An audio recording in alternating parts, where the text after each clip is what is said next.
બ્રહ્મણત્યા સરસ્વત્યા આશ્રમ પશ્ચિમે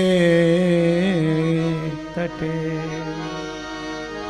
શમ્યા પ્રાસયિતે પ્રોક્ત ઋષિણા સત્રવે ધન.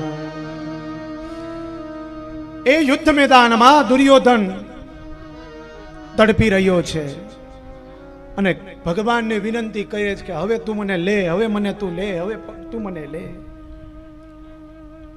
દુર્યોધનને વરદાન હતું કે હર્ષ ને શોક બંને એક સાથે આવે ને ત્યારે એનું મરણ થાય. આ બાજુ ગુરુ દ્રોણના પુત્ર અશ્વત્થામા, એને એમ થયું ચાલ યુદ્ધ પૂરું થયું છે, એક લાલ ટેન લીધી, ફાનસ લઈ અને યુદ્ધ મેદાનમાં જાય, કોઈ આપણો મિત્ર કોઈ બચ્યો હોય તો એને આપણે બચાવીએ. લાલ ટેન લઈને જાય, આગળ ગયો, દુર્યોધનને જોયો, કણછે છે. અરે મિત્ર તું? બોલે હા.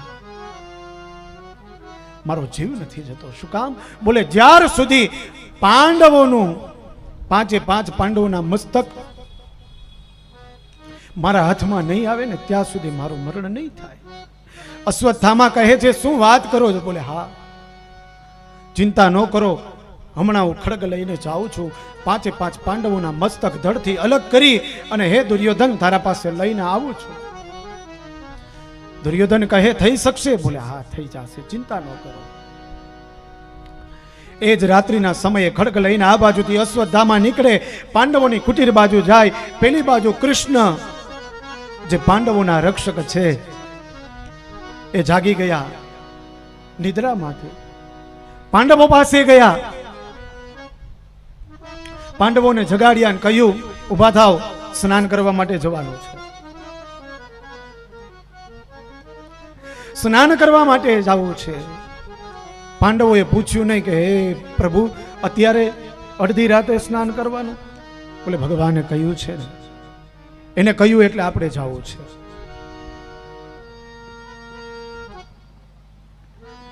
પાંડવો એને એમ થયું ચાલો અમારા બાળકોને પણ લઈ જાઓ. બાળકો માન્યા નહીં અને બાળકો એ ઊભા થયા અને પાંડવોની કુટીરમાં આવીને સૂઈ ગયા. પાંડવો ગયા ને આ બાજુ અશ્વત્થામા ખડગ લઈને આવે.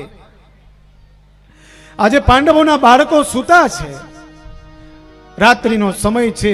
અશ્વત્થામાએ જોયું નહીં, કૃત્ય કરવા આવ્યો છે, મનમાં ક્રોધ છે, એક ઈચ્છા છે કે મારા મિત્રની ઈચ્છા હું પૂરી કરીશ. એટલે કોઈ વિચાર આવતો નથી, કાંઈ જોતો નથી, બસ પાંડવોની કુટીર છે એટલે એમાં પાંડવો જ હશે.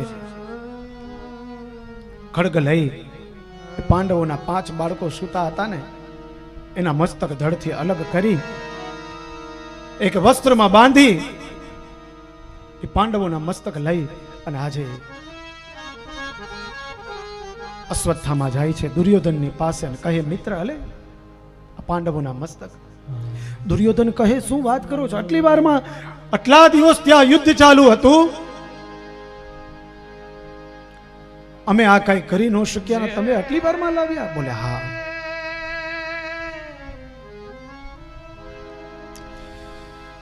પોટલું ખોલે છે, એક એક મસ્તક ગોતે છે. એ દુર્યોધનને ભીમનું મસ્તક જોઈએ છે. ભીમનું મસ્તક તો ન મળ્યું, પણ આજે દુર્યોધન ધ્રુસકે ધ્રુસકે રોવા લાગ્યો છે.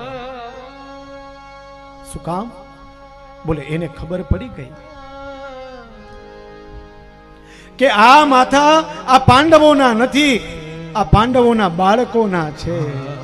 જ્યારે મસ્તક આવ્યા ને ત્યારે એને આનંદ હતો, હર્ષ હતો. અને જ્યારે ખબર પડી કે આ પાંડવોના મસ્તક નથી, આ પાંડવોના બાળકોના મસ્તક છે, ત્યારે શોક આવ્યો. ખબર પડી ગઈ હવે મારો જવાનો સમય થયો. અશ્વત્થામાને કહ્યું કે હે અશ્વત્થામા, તે તો મારા દ્વારા એવડું મોટું પાપ કરાવી દીધું કે હવે મને મુક્તિ નહીં મળે. મારી પાછળ આ બધા મારા ભાઈઓના સંતાન આ એક એક ખોબો જલનો અંજલિ આપત ને મને મુક્તિ મળી જાય, પણ એ અંજલિ આપનાર બાળકો એ અશ્વત્થામા તે રહેવા ન દીધા, તે રહેવા ન દીધા. હવે તું જલ્દી અહીંથી વયો જા, નકર અર્જુન ભીમ તને છોડશે નહીં.